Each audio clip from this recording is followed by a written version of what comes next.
Hello student, स्वागत है series Gupta classes में। आज हम एक स्टोरी जो इंटरमीडिएट में प्रेस्क्राइब्ड है, लास्ट चाइल्ड की समरी सुनाएंगे। प्रेजेंटली यह स्टोरी मुल्कराज आनंद द्वारा लिखी गई है, जो कि चाइल्ड साइकोलॉजी को दर्शाती है। Last child.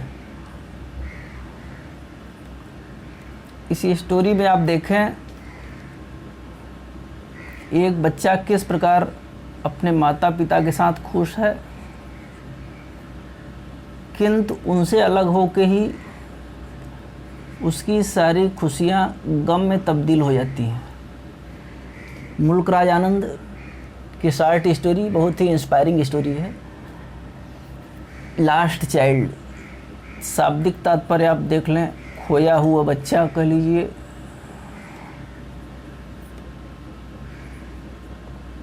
खोया हुआ बच्चा। यह स्टोरी इस वर्ष कक्षा 9th के भी सिलेबस में लगा दी गई है। इस प्रकार यह story 9th as well as 12th दोनों विद्यार्थियों के लिए इम्पोर्टेंट हो जाती है। स्टोरी को सुनिए। स्टोरी का प्रारंभ एक गांव के मेले से होता है, विलेज फेयर। गांव के मेले भारतीय समाज का प्रेजेंटेशन करते हैं। गांव के बाहर बसंत का मेला लगा हुआ है। नर नारी, बच्चे बच्चियां, हर प्रकार के लोग पूरे उत्साह से मेले की तरफ बढ़ रहे हैं। कुछ पैदल, कुछ घोड़े पर, कुछ बैलगाड़ी पर, कुछ साइकिल से, कुछ अपने माता पिता के कंधों पर बैठकर मेले की तरफ बड़े उमंग से आगे बढ़ रहे हैं। एक छोटा बच्चा अपने माता पिता के पैरों के बीच से दाएं बाएं करते हुए पूरी तत्परता से वह भी मेले की तरफ जाता है। अब गांव का मेला है तो स्वाभाविक है आप ग्रामीण परिवेश में देखें कि बसंत के समय ग्रामीण क्षेत्रों में, खेत खलिहानों में चारों तरफ हरियाली दिखाई देती है। तो मुल्कराज आनंद साहब हमें प्रकृति का भी दर्शन कराते हैं, उसको भी आप देखें। Nature description.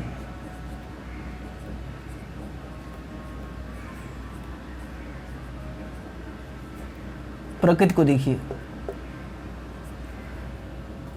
गांव के छोटे छोटे पगडंडियों से होते हुए बच्चा अपने माता पिता के साथ सरसों की खेतों से मेड़ की मदद से धीरे धीरे आगे बढ़ता है।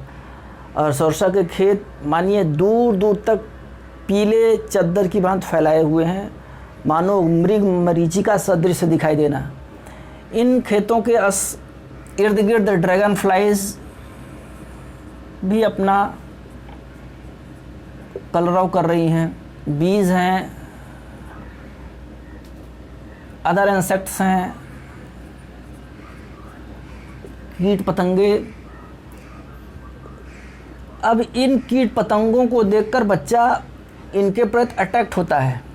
सपोज उसने एक बटरफ्लाइज देखी, ड्रैगन फ्लाइज देखी, तो उनके पीछे भागने लगता है, जो कि चाइल्ड साइकोलॉजी को दर्शाता है। और जब बच्चा काफ़ी आगे बढ़ जाता है तो माता पिता उसको बुला लेते हैं कि कम चाइल्ड कम, बेटे इधर आओ, कीड़े काट लेंगे। बच्चा फुदक कर माता पिता के साथ आ जाता है, किंतु शीघ्र ही वह फिर उनको छोड़कर दूसरी तरफ अट्रैक्ट हो जाता है। थोड़ी देर बाद ये एक बगीचे में ठहरने का प्रयास करते हैं। बगीचा है, कुआं है, विभिन्न प्रकार के पेड़ हैं। चंपक का है पेड़, पीपल है, जामुन है, कटहल है,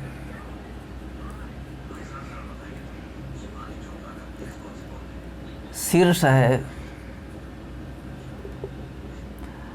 और इन वृक्षों के झुरमुटों में विभिन्न प्रकार के पक्षियों ने बसेरा कर रखा हुआ है, जो कलरव कर रहे हैं। अब इन वृक्षों के साथ इतने फूल लगे हुए हैं कि उनकी पेटल्स, पंखुड़ियाँ इस प्रकार बच्चे को आकर्षित करती हैं कि वह बच्चा इन पेटल्स को बटोरने लग जाता है, और बटोरने के दौरान देखता है कि उधर कोयल अपनी बाग छेड़ रही है, दूसरी तरफ मोर भी नाच रहा है। कहने का मीन्स तात्पर्य बच्चों, मुल्कराज आनंद साहब हमें प्रकृति की तरफ जोड़ने का इस तरह प्रयास कर रहे हैं कि suppose everything there is nature. तो काफ़ी रेस्ट करने के बाद माता पिता फिर बच्चे को लेकर आगे बढ़ जाते हैं, प्राकृतिक परिवेश में बढ़ता है। उसे मेले के दृश्य दिखाई देते हैं।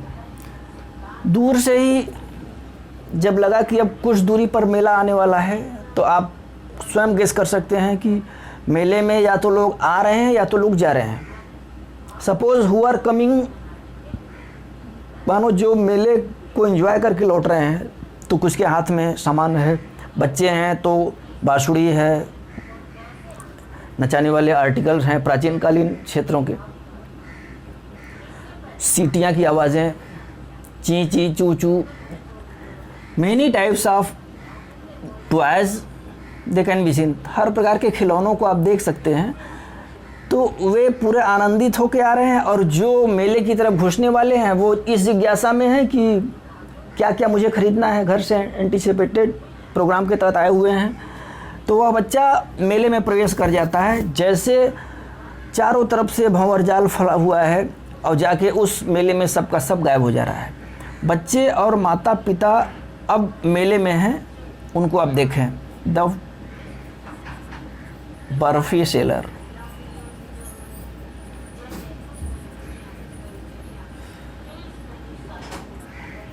तो मेले के एंट्रेंस में ही एक मिठाई वाले के काउंटर की दुकान है, जो चिल्ला चिल्ला के विभिन्न प्रकार की मिठाइयाँ, बर्फ़ी, रसगुल्ला, पेड़ा, जलेबी, सो ऑन अदर्स की आवाज़ दे रहा है। और काउंटर पे विभिन्न प्रकार की मिठाइयाँ, कलर्ड, सिल्वर कलर्ड ढकी हुई मिठाइयाँ हैं, जो कि पब्लिक को अट्रैक्ट कर रही हैं। बर्फ़ी को देखते ही लड़के का मुंह पानी पानी हो जाता है, because it was his favourite sweet. यह उसकी फेवरेट मिठाई थी।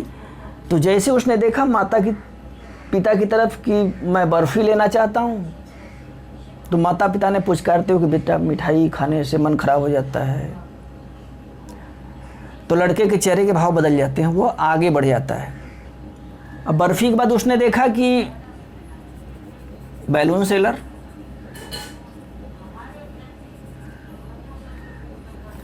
अब एक गुब्बारा वाला है जो पोल में बहुत सारे rainbow coloured, yellow, purple, green, white and so many other coloured balloons टांग कर पब्लिक को अट्रैक्ट कर रहा है।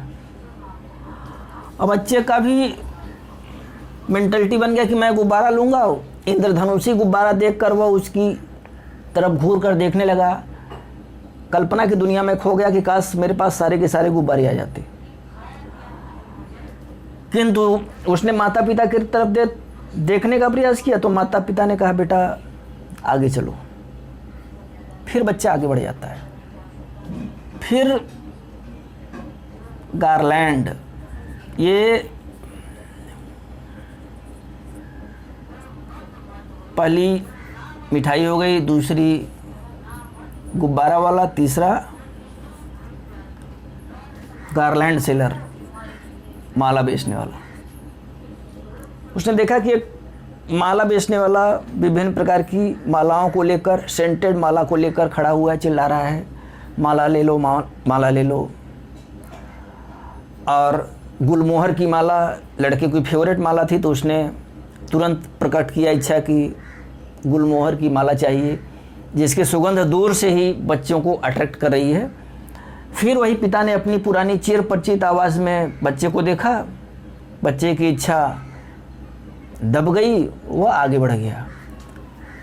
फिर आगे क्या देखिए, स्नेक चार्मर,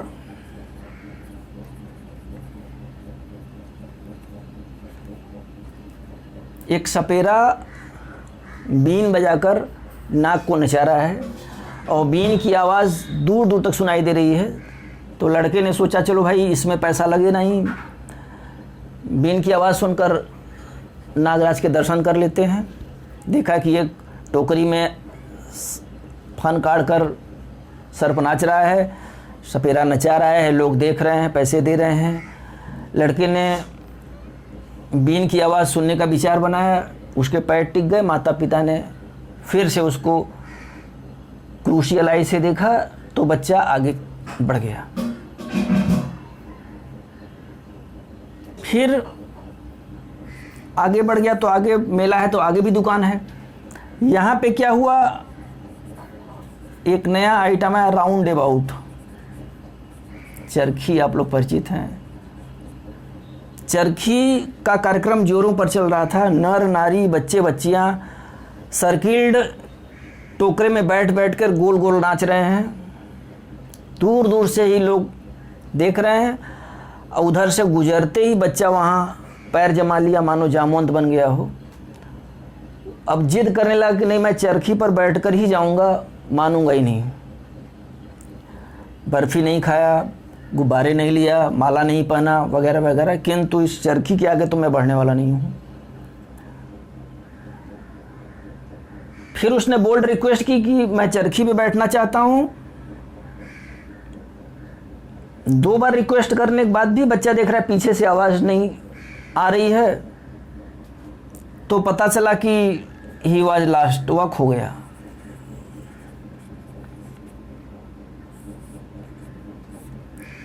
कहानी के ट्विस्ट देखिए, अब बच्चा पीछे देखता है कि माता पिता नहीं है, ही वाज लास्ट। उसे लगा कि माता पिता मेरे कहाँ गए। आगे देखा, पीछे देखा, लेफ्ट राइट कहीं भी माता पिता का दूर दूर तक नामो निशान नहीं है। अब बच्चे के मूड में चेंजिंग आ जाती है, मूड चेंज्ड।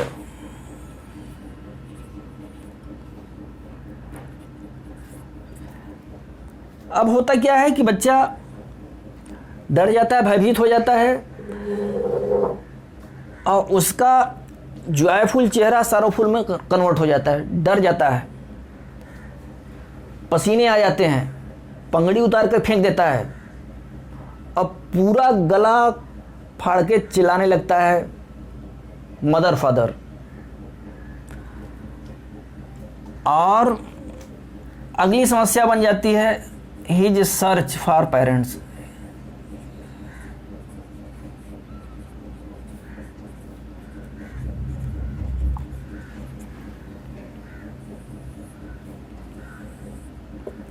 माता पिता की तलाश उसका नेक्स्ट प्रोग्राम बन जाता है। रोते रोते आंखें सूज जाती हैं, पसीने पूरे धूल मिट्टी सन के, चेहरा अगली हो जाता है, पूरा रोते रोते पसीने, कपड़े तर हो जाते हैं। इधर जाके गली में घूमता है, उधर जाके आदमियों के बीच में घूमता है, नीचे ऊपर देखकर पहचानने का प्रयास करता है और कहीं दूर दूर तक उसके माता पिता का नामो निशान नहीं मिलता है। धक्का मुक्की करने के बाद 4 छलों के बीच में जाके घुस कर देखता है कहीं उधर लुका छिपी करके तो नहीं बैठे हुए हैं। उधर उसने देखा कि बहुत सारे लोग ठहाका मार के हंस रहे हैं, एंजॉय कर रहे हैं। They are laughing only to create an atmosphere to laugh, जो कि हंस रहे हैं सिर्फ हंसने का एटमॉस्फियर बनाने के लिए। बच्चे को वहाँ भी सफलता नहीं मिलती है। और डियर स्टूडेंट्स, दूर दूर तक उसको निराशा ही हाथ लग रही है। अब उसने क्या किया, he reached to a shrine.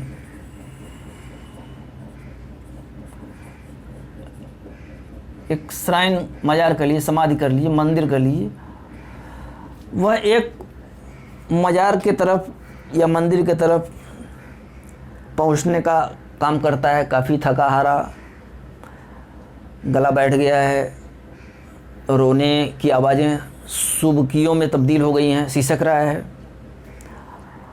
और फिर भी घुस घुस कर लोगों की टांगों के बीच में ऊपर देख रहा है कहीं माता पिता तो नहीं है।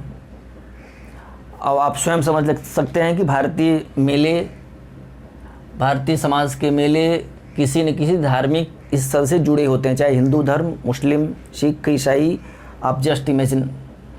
तो यह भी किसी न किसी धार्मिक स्थल से जुड़ा हुआ है, तो व्यक्ति वहाँ भी अधिक हुजूम में लगे हुए हैं दर्शन करने के लिए।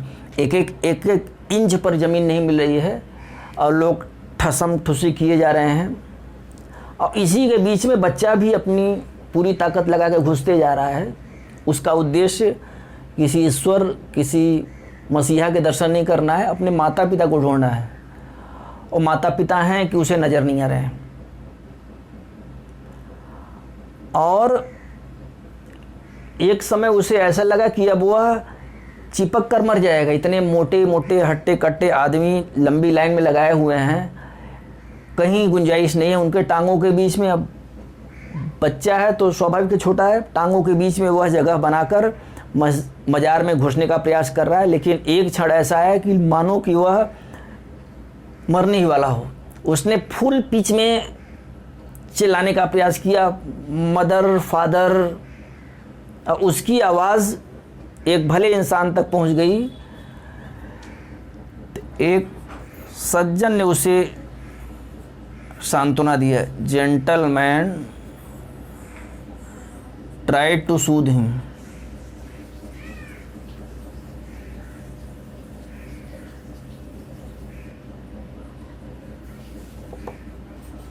इस भीड़ में जहाँ उसके प्राण निकलने वाले थे, एक सज्जन ने बड़ी फुर्ती से जगह बनाते हुए बच्चे को तुरंत गोद में उठा लिया, और आगे बढ़ने के सिवा उसने अपना धर्म समझा कि पहले इस बच्चे के प्राण बचाए जाए अथवा यह दबकर मर जाएगा। वह तुरंत बच्चे को बाहर निकालता है। बच्चे की सिचुएशन ख़राब। क्या नाम है बेटा? तो लड़का चिल्लाता है, आई want my mother, I want my father. व्यक्ति को समझते देर नहीं लगा कि लड़के ने सूद बूद खो दिया है। फिर आदमी टू मच जेंटलमैन, एक्सेस ज़्यादा शरीफ था, ज़्यादा समझदार था। वह बच्चे को सोचता है कि ले चल के बहलाने फुसलाने का प्रयास करते हैं। तो अब देखिए, वह सज्जन फिर बच्चे को मिठाई वाले के पास ले जाता है, स्वीट सेलर, कि बेटा कौन सी मिठाई लोगे, बर्फ़ी खाओगे? लड़के ने तुरंत बर्फ़ी की तरफ से मुंह मोड़ लिया। I want my mother, I want my father. चलो भाई, बैलून लोगे? लड़के ने मुंह फोड़ लिया, I want my mother, I want my father. माला पहनोगे? नो। व्यक्ति हर संभव प्रयास कर रहा है कि लड़के को थोड़ा कंसोलेशन मिले, धैर्य मिले, शांत हो जाए, फिर अपना दर ठिकाना बताए तो इसके घर तक पहुंचाने का प्रयास किया जाए। लेकिन लड़का किसी भी हालत में एक ही सेंटेंस चिल्ला रहा है, आई want my mother, I want my father. और जो मेले में उपलब्ध नहीं है। तो हर संभव प्रयास करने के बाद यह सज्जन निराश हो जाता है बच्चे को उसके माता पिता को दिलाने का। डियर स्टूडेंट्स, इस स्टोरी के माध्यम से मुल्कराज आनंद साहब बता रहे हैं कि a child is happy with his parents. एक बच्चा माता पिता के सानिध्य में प्रसन्न है।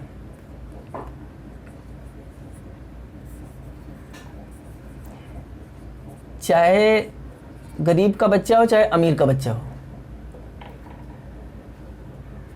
उसके माता पिता सबसे बड़े खिलौने हैं।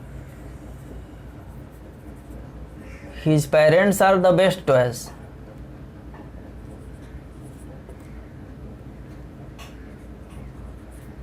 If they are lost, he lost everything. If he is with them, he has everything. तो इस प्रकार हम कह सकते हैं कि अंततः बच्चे को उसके माता पिता न मिल सके, और इसके रीज़न हो सकते हैं कि माता पिता निहायत गरीब रहे हों, सोच रहे हो कि इस मेले में छोड़ दो, बच्चा किसी के हाथ लग जाएगा, उसका जीवन सुधर जाएगा। और मे बी अनदर रीज़न, दूसरा कारण भी हो सकता है। इस प्रकार यह स्टोरी ख़त्म हो जाती है। Thank you very much.